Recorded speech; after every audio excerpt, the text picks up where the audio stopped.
Atsangana tsy ho ela ny birao rehetra izay ampiasain'ny paramedy ny voasahana ao anatin'ity tontolon'ny paramédicaux ity zany eto Madagasikara, na io ny mpampivelona na ihany koa ny infirmiera tafiditra ao anatin'izany avokoa.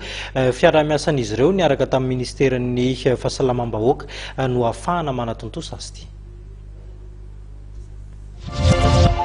Anana toerana manokana ho azy isy ny birao ny syndicat-ny mpampivelona sy ny infirmiera, ny fikambanan'ny paramedy, ny olafitra ny paramedy. Izy ireo amin'ny voalohany volana martsa no apetraka ny vady fototra eny Ambohimiandra.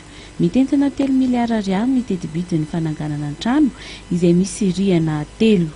Anamora ny fikirakirana ny antoan-taratasy ireo paramedy izany toerana vaovao izany.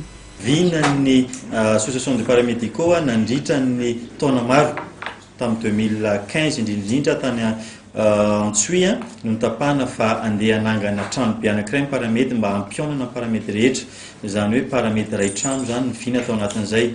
Tao anatin'izay 3 taona zay dia fotoana nanomanana nanteo amin'ny resaka fandaminana ny rehetrarehetra ka tonga zany amin'izao fotoana izao voalohany dia sorana aloha ny ministera amin'ny fahasalamana nanome ny tany eny Ambohimiandra ahafahan'ny paramedy rehetra mahazo an'izao palais de paramédicaux izao. Ny palais de paramédicaux moa dia tsy inona fa mahatrano lehibe azay dia ho hitantsika ao daholo ny fikambanana rehetra izay misy momba ny paramedy, zany hoe ny association, ny syndicat, ny ordre ny sage-femme sy ny ordre ny infirmier dia ho hitantsika ao anatin'io trano be io avokoa.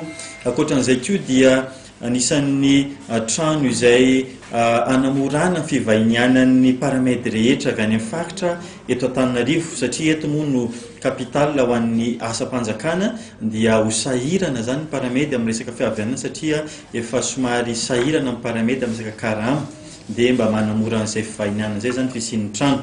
Ahitana efitrano lehibe, bibliothèque virtuelle médicale ity toerana ity izay anampy be ihany koa an'ireo mpianatra ho paramedy. Hatreto ny isa 2,2 ny isan'ny paramedy manerana nosy ka ny 7 amin'ireo no mpiasa-panjakana.